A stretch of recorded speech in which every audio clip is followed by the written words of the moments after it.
Siyempre, ito na corner natin si Daddy Donut. Ano po yun? Kahit na nahihiya, ayaw humarap sa camera, hiyang-hiya, pero na corner natin. Ano po yun? Daddy Donut, isang tanong lang po. Oo. Oo ka agad?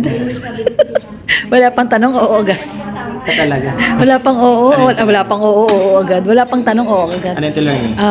Ito, ang isang napakamahiwagang tanong, Daddy Donut. Ano ba ang nararamdaman mo ngayon? Ikaw ba ay, Busog ako. bukod sa busog, Ano ba? ikaw ba ay may pagsisisi na nararamdaman at ikaw ay pumasok sa mundo ng social media? Wala naman, ba't naman magsisisi? Eh di, hindi tayo nakakatulong kung nagsisisi tayo. Ayos. Yun ang napakagandang sagot ni Daddy Donut. So kung magsisisi daw siya na pumasok sa social media, ibig sabihin nun, hindi siya makakatulong. So dahil sa pagpasok mo sa social media at ang hangarin mo lang naman ay makatulong, ano na lang ang maipapayo mo sa mga gustong pumasok sa social media? Ano? Tatagan ng loob. Huwag panghinaan ng loob. At laban lang, ganun lang, tuloy lang. Laban lang. Tuloy lang. So, Daddy Donut, ano ba ang pwede nating maipangako ngayon sa mga supporters mo? Lalo na sa mga nagmahal sa'yo nung panahon na ikaw ay walang humpay na binabanatan. Anong masasabi mo sa mga nagmamahal sa'yo? Especially yung mga nagtayo ng grupo, yung Daddy Donut Warrior. Ano ang masasabi mo sa kanila? Ngayon ko lang nalaman na meron palang Daddy Donut Warrior. Siyempre, unang-una, nagpapasalamat sa walang sawang pagmamahal, suporta nila. Then, expect nila na tuloy-tuloy ang pagtulong. Lalo, malapit na tayong magkaroon ng sweldo kay YouTube. Mas mapapadalas na yun. Yung pagtulong mo. Galing na mismo yan sa sahod natin. Pero siyempre, kung mayroong sponsor, maraming salamat pa rin. Oo. So, ang ibig sabihin, wala talaga makakahadlang. Wala. Hindi mahadlangan ng mga Kahit sino yun. Kahit sino, kahit nino, kahit ano. Tuloy-tuloy. tuloy lang. Dahil nandito ka na napasok ka na. No? Oo. So, Saka din naman sa kanila manggagaling yung ipang-aayuda ko eh. Kung sa tama. kanila eh, hindi stop. Tama, yung mga nanonood, no?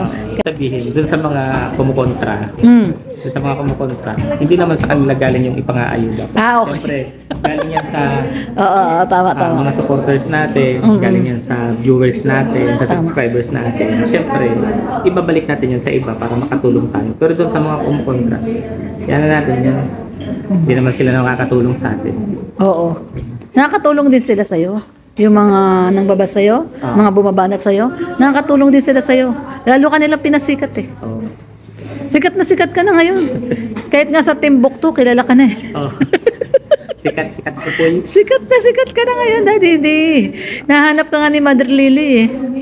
Oh. Bibigyan ka daw ng lead role. Basta, no? Tuloy-tuloy lang at nagpapasalamat na ako. Baka mabis-interpret naman yung nauna kong sinabi, kaya yung una kong sinabi para sa mga kumukontra. Yun. Wag daw sanang ma-misinterpret, no? Pero Daddy, yun na nga tayo. Tuloy-tuloy na tayo. Ano ang masasabi mo at meron ka na daw nakahandang script Para saan? sa gagawing teleserye? Kay Mother Lily to Oo. Siyempre, gagalingan Nasaan ka daw nung hinahanap ka? Gagalingan natin as an actor. Gagalingan natin yan. Ang pamagat ay nasaan ka daw nang hinahanap ka? Siyempre, kasalukuyang, malalaman nila yung kwento pag punin. Ay, wag mo sabihin kung nasaan ka. Pero kung hihingi ng teaser, madali lang yung teaser. Ano yung teaser? Wala pa tayo sa harap ng camera. Isip-isip. Ay, nasaan na si Mia? Ayan, dahil po na-interview natin ng konti si Daddy D, kailangan natin suportahan ang ating interview kay Daddy D para mas matatag, no? So, si Joy na lang muna dahil wala pa si Mia. Ayan, Ma'am Joy, dahil kayo po ang kumbaga masasabing tinutulungan ni Daddy D na kahit minsan minsan hindi kanya binablog, di ba? Kayo ni Mia. Nagbibigay siya ng walang video, no? Scholar niya si Mia, pero kapag inaabutan ng allowance ng mga yung anything na tulong, hindi niya binibidyo, di ba? Yes po, hindi po lahat niya sinasama dun sa vlog. Naabot na lang po siya. Saka ang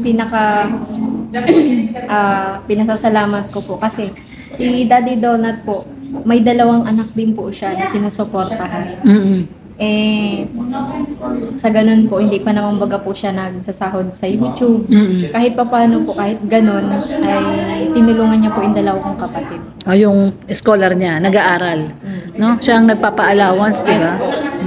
So, yun yung actually karamihan ay yung hindi alam ng karamihan. Na si Daddy Donut ay hindi lang po pumasok sa social media, gusto lang kumita ng pera. Kasi kung tutuusin po, nung si Daddy Donut, nagtutulong po ito nang hindi binablog. Ayan po ang patunay po sila Joy. Na hindi, may mga pagkakataon binablog, may pagkakataon na hindi. No, di ba? Yan. Ito ang magpapatunay na si Joy po ay malapit nang maging Mrs. Morales.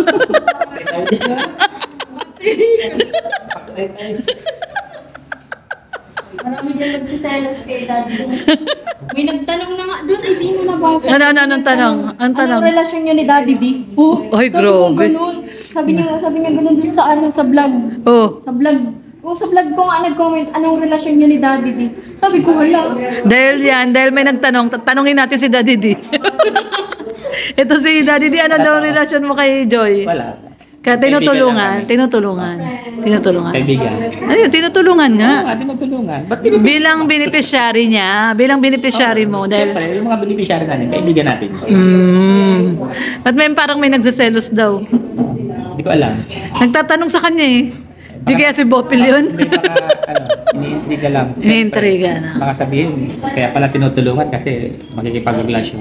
Ay, hindi. Kami po ang patunay na hindi. Si Mia, nasaan na si Mia? Si Joy at si Daddy Donut ay magkaibigan lamang po. Ayun pala yung mga magkakaibigan nasa loob. Tignan natin. Ayan, nagtitiktok pala sila dito. Mia, Mia, konting ano lang. Ayan. Ipiplex lang daw ni Langga yung ikaw na galing. Kanino yan? Sa TikTok po, nag-affiliate po kayo. Ah, talaga? Regalo ni TikTok yan? Ano lang po, free sample. Ah, free sample ni TikTok? Uy, ang galing. Bagay kay Langga. Pwede ko din itong kumita. Sabi ko sa Ah. kanya, ang ganda-ganda niya ngayon. Sabi Oo. niya, ba't hinang ba? Sabi ko, hindi.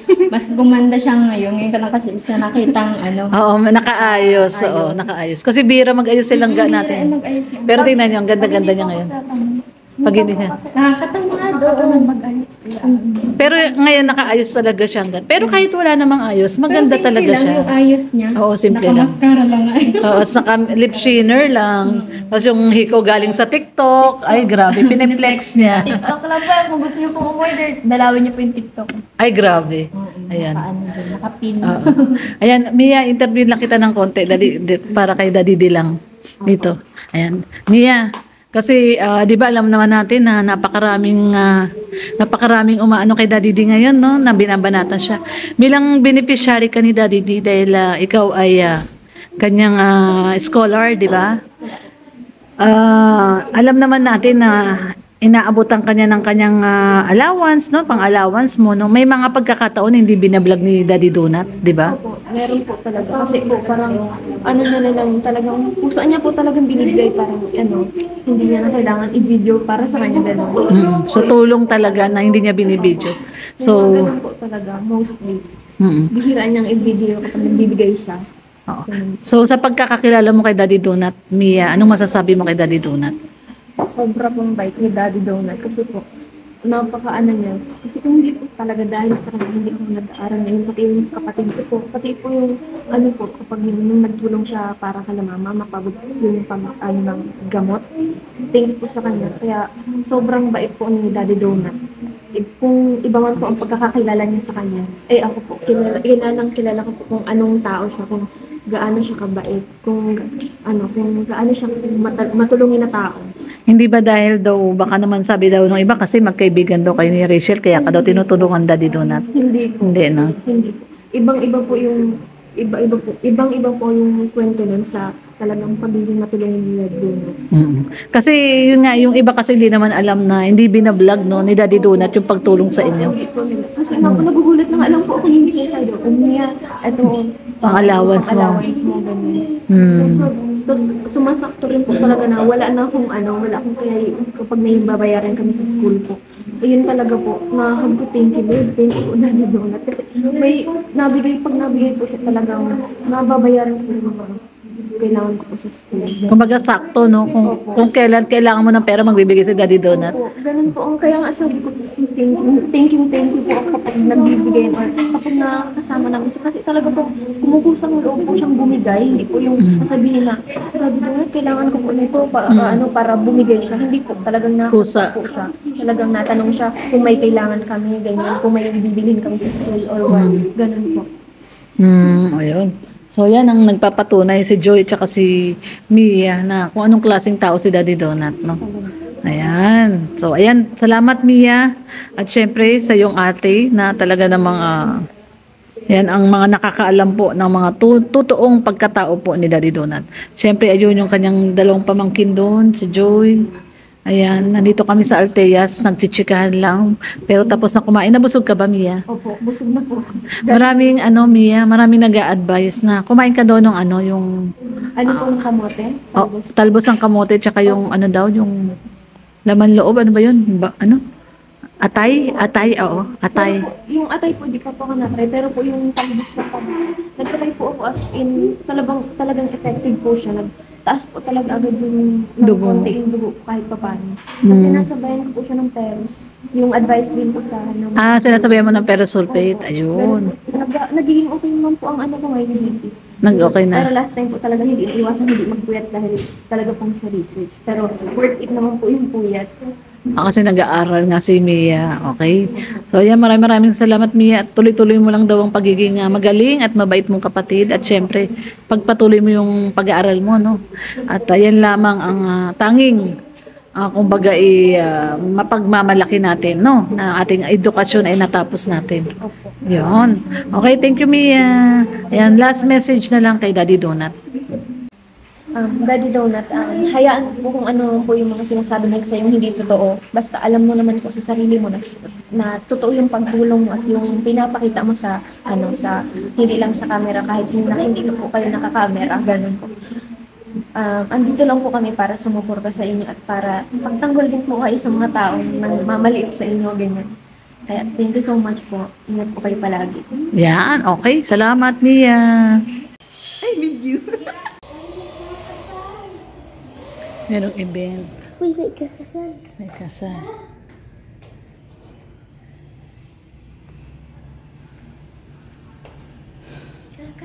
Merong ikakasal. Ito pala yung event place dito. Tara na. Kaya salamin. Salamin. Pasok tayo. Salamin na.